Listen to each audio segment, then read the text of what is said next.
Mike, we're talking about enthusiasm. What are your thoughts on staying enthusiastic? For me, I guess I have a certain level of natural level of enthusiasm, but excuse me.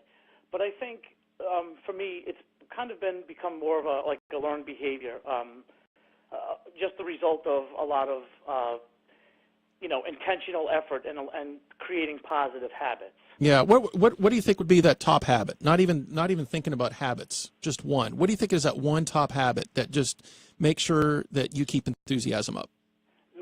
For me, it's waking up every day, and it's just communicating to myself that this is going to be a good day, and just practicing gratitude, focusing on the good. Yeah. When you say communicating, do you say it out loud? I actually do. I say it, really? I say it in my mind, and I say it out loud. People probably think I'm nuts. I was wondering, Mike, if you have wife, kids, anybody like in your household, or? Yes, I have a wife and 2 kids. So they hear Daddy walking around talking to himself. Absolutely. What in the world? Yes. But think of the impact it's having on your family. Though they're like, wow, Daddy does it. Maybe we should do it too. Mm-hmm.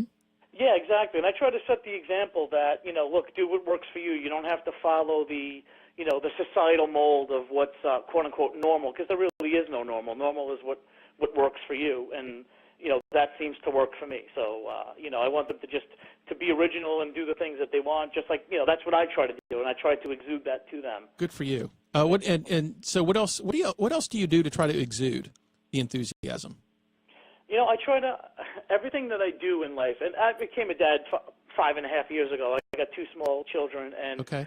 I've always tried to do the right thing, but ever since I became a father, I try to treat everybody the way that I would want to be treated, and treat everybody the way that I would want people to treat my children. Yeah. So it's always Mike, can you say that again about your children? That's very profound. Mm-hmm. Oh, thank you.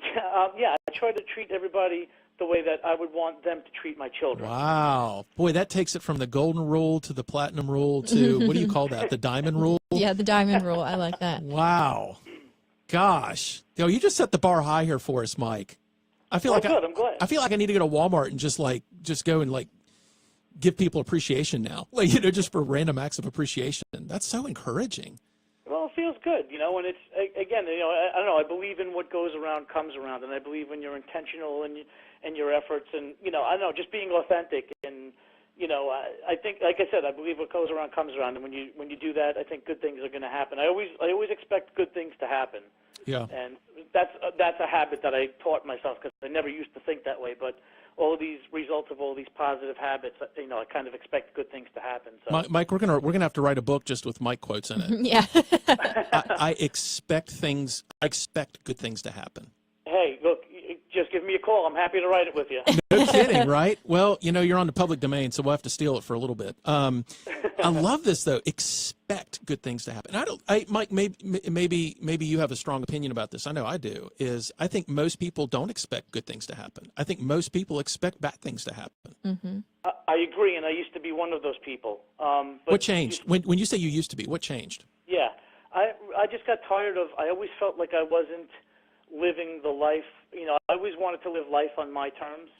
And I always wanted to, do the things that I wanted and not necessarily follow, the safe road or the societal, what society says what you should do, get married, have a house with a white picket fence and 2.3 kids and a dog named Rover.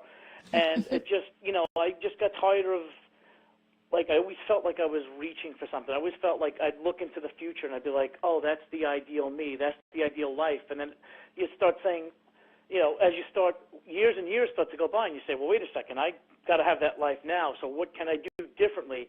Whatever I'm doing now isn't getting me that, so what do I need to do differently to kind of achieve that and feel like I'm in that moment? Yeah. So it just became tired of really spinning my wheels and not getting to where I wanted to go. And, it was a whole complete, 180 life change. And, of course, I always have goals, and I'm still pursuing things and things that I want to accomplish, but I feel really like a much different person than I was, 10, 15 even 20 years ago. Gosh, Mike, you are on beast mode tonight. Yeah. Like, I am just pumped. Can I call you tomorrow morning and get a pep talk?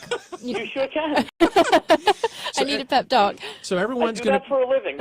So Mike, give out your phone number. It's a toll charge. Your account will be billed by the minute when you talk to Mike early in the morning on your. You know, it's funny you mentioned that, Kelsey, and Mike. I don't know if this has ever happened to you, if you've ever done this, but Sean Peters. He was a good friend early in my business career. He used to call me at like 5 a.m. in the morning just to make sure I'd get up and go to the gym to hold me accountable. Oh. And I got to tell y'all, I was not enthusiastic about getting that phone call. But it was so meaningful to make sure that my day started out right. Because now, Mike, how early do you get up in the morning? Usually around 5, sometimes 4:30. Sometime between 4:30 and 5. And what's your morning routine look like before you get to work? You know, that's actually a really good question, because that's one of the habits that I've created. So I'm glad you asked that, to kind of become more productive. Some alone time. Okay. Kind of meditation alone with maybe a cup of tea. I do a little bit of movement, not a lot, but maybe 5 to 10 minutes worth of some body weight stuff, and then I write. I'm a writer, a blogger, a coach, and then I start getting into my day doing my writing and my creative work. Mike, we're going to give you a gratuitous plug. What's your blog's website? Oh, thank you. It's MikeDiLeone.com. DiLeone is spelled DiLeone. Mike, you better upgrade your servers, buddy, because everyone's going to be looking for these posts after listening to this show. I hope so, and I'm here to help and I'm here to learn. So you need to become my backup on this show. You need to come do the show for me sometimes. You're great. Thank you. Hey, you're a great person, Mike. Oh, thank you, JJ. Likewise. So Mike, thank you so much for this and sharing us some wisdom and encouraging our audience to go out and just live life with more enthusiasm. Thanks for calling. Hey, thanks for having me. I appreciate it. Sure thing. Take care. You too, buddy. Okay, bye now. Take care. Well, I'd say based on our conversation earlier, it's all about attitude with Mike. Mm-hmm.